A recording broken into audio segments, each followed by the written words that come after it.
Entrevista de hoje, estamos com a doutora Ellen Quintela. Ela é dentista formada pela USP, especialista em implantes e distúrbios do sono, pela instituição de ensino Albert Einstein, falando um pouco para a gente sobre esse assunto. Doutora, bom dia, doutora Ellen, seja bem-vinda aqui à Transmundial. Bom dia, obrigada pelo convite. Nós que agradecemos. É o seguinte, o problema do ronco e da apneia é comum? A incidência tem sido alta? Olha, existem diversos estudos que mostram que hoje na população em geral, juntando homens e mulheres, a gente tem cerca de 30% da população sofrendo com apneia, tá? O ronco é muito mais, a gente chega em 60%, mas o ronco é só um sintoma da apneia, então nem todo mundo que ronca vai ter apneia. Mas o que é importante a gente pensar é que isso tem tratamento e que é muito importante tratar, porque desse tanto de gente que tem a doença, grande parte, a maioria, não sabe que tem, e alguns que sabem, não sabem que tem tratamento. Acho que, todo mundo ronca, é normal, e não sabe o que isso traz de consequência para a vida. E doutora, quais são as causas do ronco? Temos algumas, mas a que a gente mais vê, assim, de muito importante é a obesidade. Então, é muito comum a pessoa comentar assim, eu não roncava, eu passei a roncar. E aí a pergunta sempre é, você ganhou peso? Ganhei peso. Então, uma explicação simples, quando a gente engorda, a gente não engorda só para fora, a gente engorda para dentro também. Então, a camada de gordura que se acumula, ela acaba estreitando a via aérea superior, e como essa via aérea fica mais estreitinha, quando o ar passa ali espremido, vamos dizer assim, ele passa vibrando todos esses tecidos e esse som é o ronco, é o que produz o ronco. Então, esse é um dos fatores.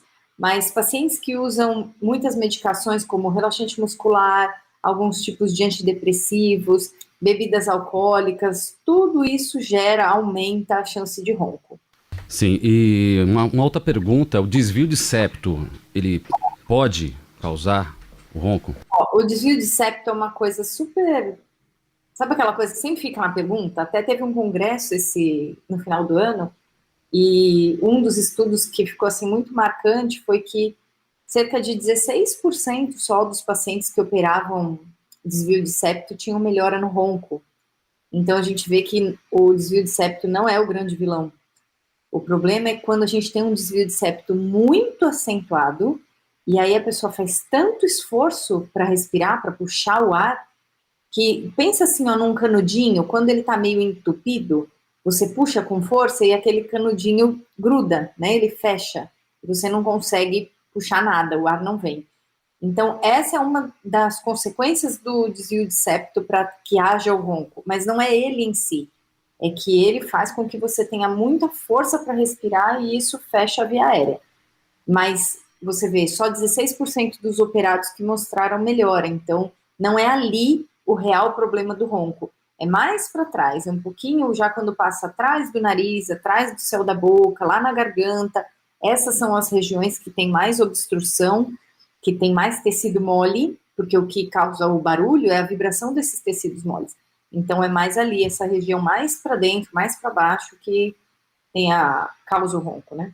Sim, o desvio de septo é mais na região nasal mesmo, né? Isso, bem aqui na frente, né? No início, na entrada do ar.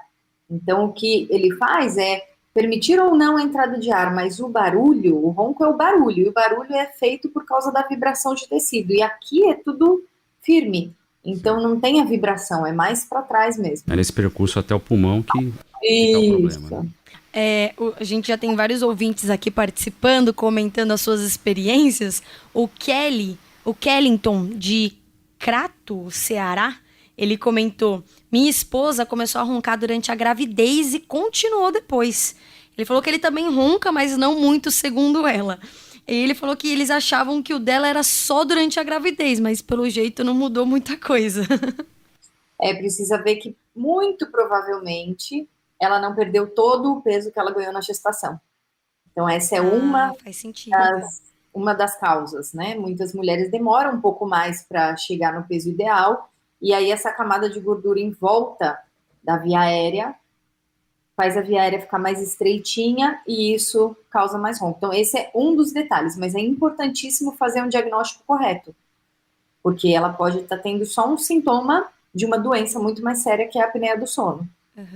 O Rai Luz de Salvador também comentou que sobre roncos lá na casa dele começaram a dormir juntos, mas no quarto, socorro, já fica preparado para a hora deles serem separados, Um né, acorda pelo o ronco. outro.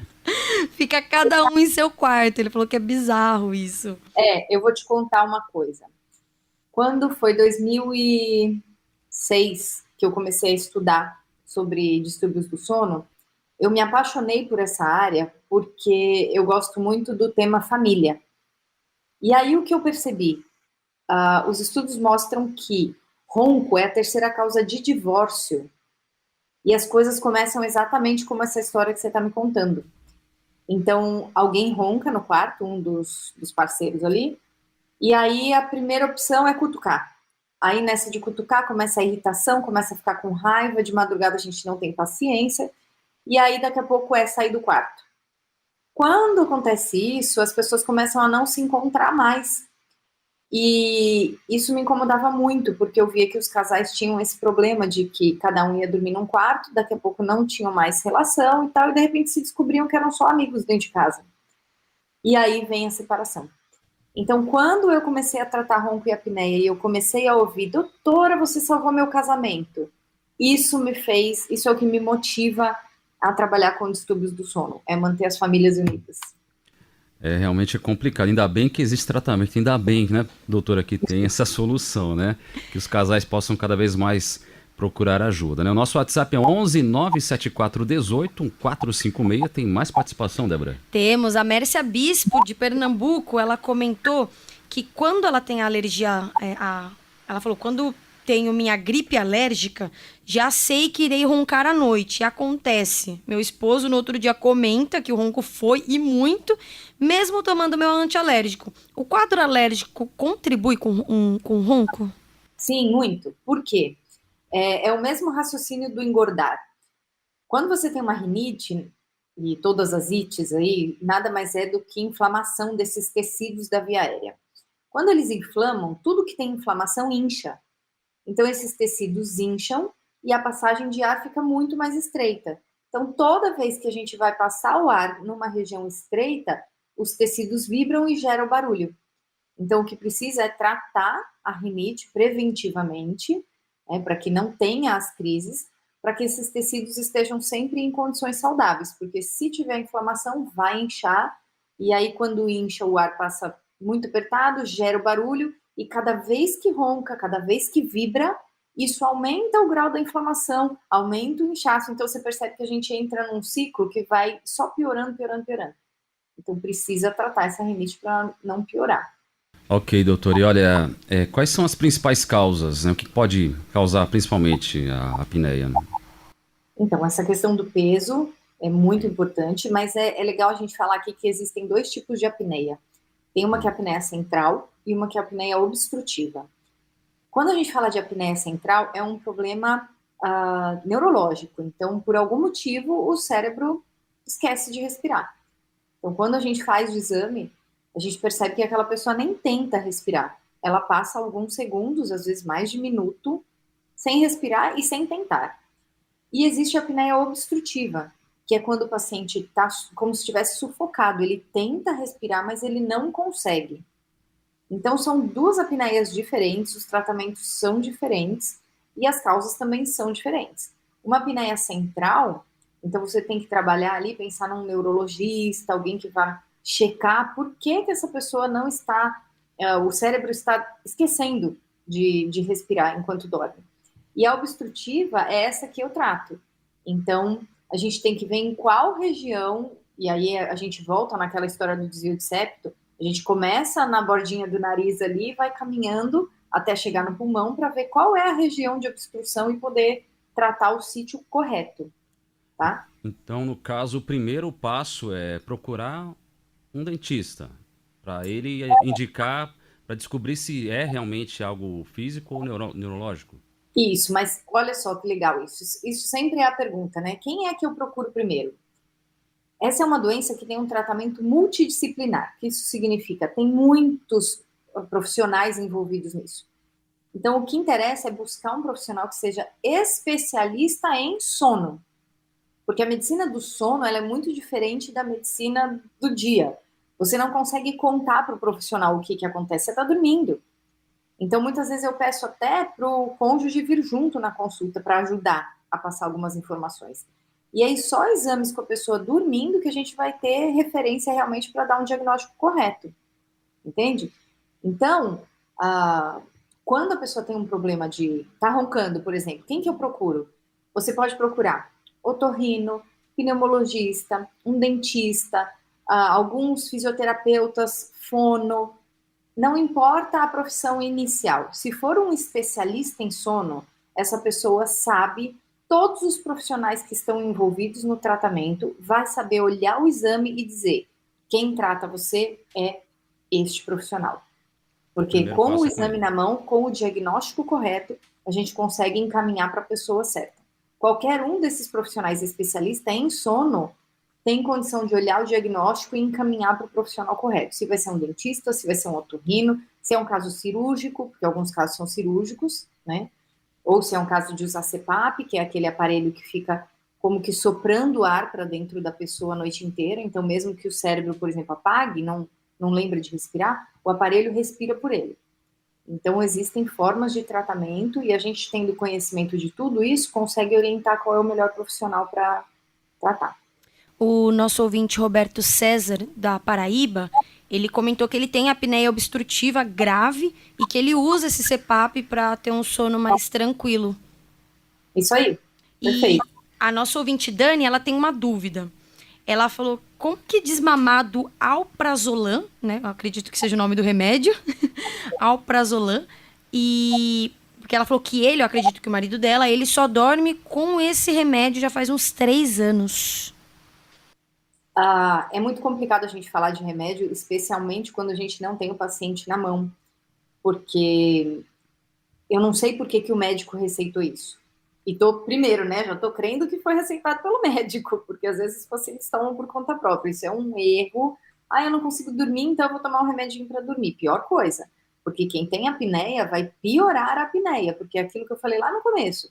Relaxante muscular, alguns antidepressivos, eles causam aumentam a flacidez de toda essa musculatura, então a via aérea fica mais fechadinha ainda, a gente aumenta a apneia, então acaba piorando o quadro ao invés de melhorar, tá? Uhum. Então, eu não posso falar sobre medicação sem sentar com o paciente, conversar, e muitas vezes vou conversar com o psiquiatra que indicou, com o neurologista que indicou. A gente não mexe em medicação, tá? Isso tem que conversar com o médico que indicou. Sim. E evitar ao máximo, quem estiver ouvindo, assim, medicações para dormir.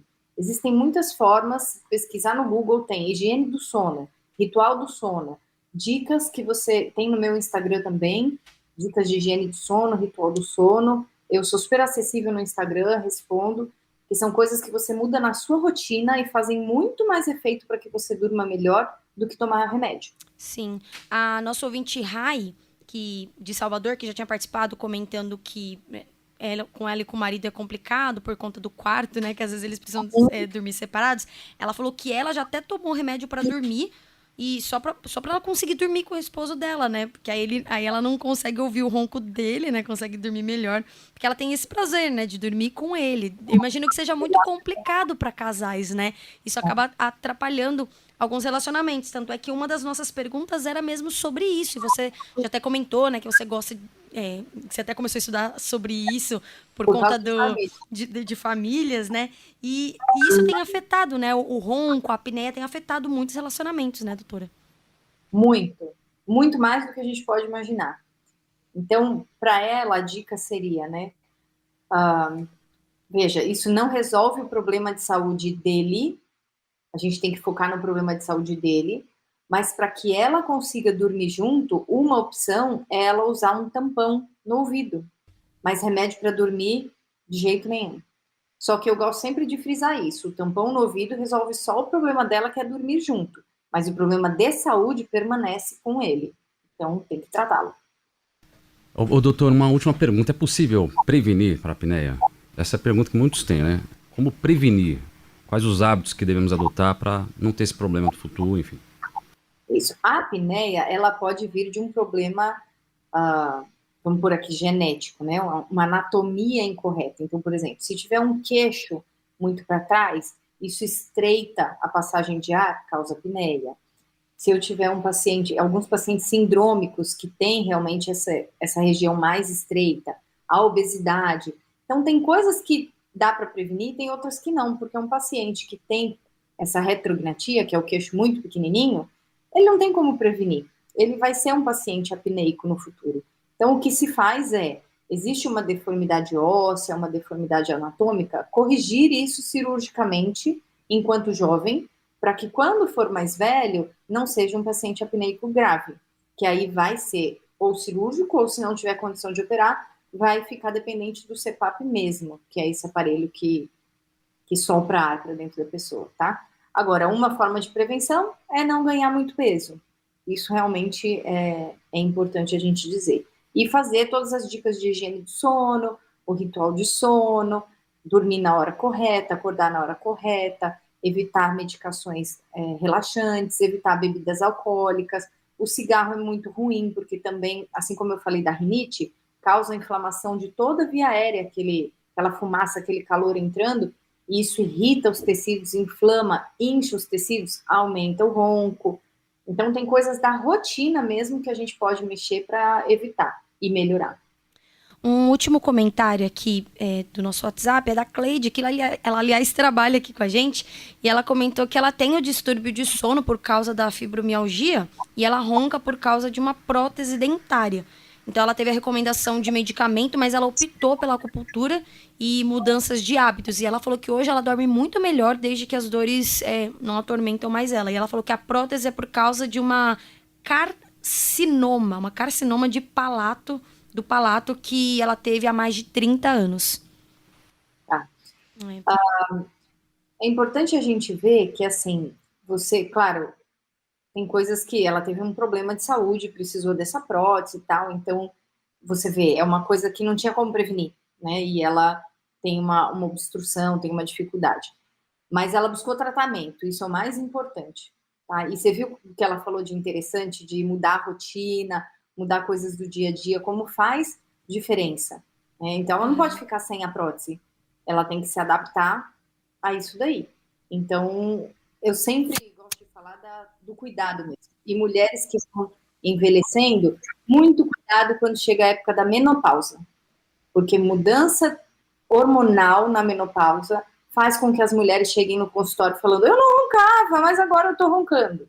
E aí você tem uma série de dificuldades que a mulher está passando na menopausa, então calores, cai libido, tem ressecamento vaginal, tem uma porção de dificuldades em relação à parte sexual mesmo, e ela ainda começa a roncar. Então, olha o que isso gera no casal. De novo, a gente fala de relacionamento, né? Essa mulher começa a ter baixa autoestima, o marido começa a reclamar do ronco. Então, tratar mulheres em menopausa é um prazer enorme, porque acolhê-las e explicar para elas que isso não depende só delas, mas que tem que repor hormônio e tudo mais, é fantástico. Então, para ela, não sei qual é a idade dela, mas é uma coisa interessante de comentar. É verdade. Muito obrigada pelas dicas, aliás, até abrangendo aí as mulheres que estão na menopausa, é uma ótima dica para elas. Infelizmente, o nosso tempo acabou, mas a gente abre um espaço de 1 minutinho antes que estoure o nosso tempo aqui para você divulgar os seus contatos pra gente. Tá ótimo. Então, deixar aqui para vocês, eu deixei com a Michelle o meu cartão virtual, se vocês quiserem divulgar. Eu atendo em Moema, ao lado do Hospital Alvorada, aqui em São Paulo. Meu telefone, o WhatsApp do consultório é 999-27-8418. E nas redes sociais, mais fácil, né? Instagram, DRA, que é de doutora, DRA Ellen Quintela. Ellen com H, 2 L's, Ellen Quintela. Você poderia repetir o telefone, por favor? Vamos lá. É o WhatsApp também, tá? 999-27-8418. Legal, muito obrigada pela sua participação, viu, doutora? Obrigada pelo convite, estou sempre à disposição. Conversamos com a doutora Ellen Quintela, dentista formada pela Universidade de São Paulo, especialista em implantes e distúrbios do sono pela Instituição de Ensino Albert Einstein. Obrigado, doutor, e até uma próxima oportunidade. Muito obrigada, estou à disposição. Tchau, tchau. Bom dia para vocês. Bom dia igualmente.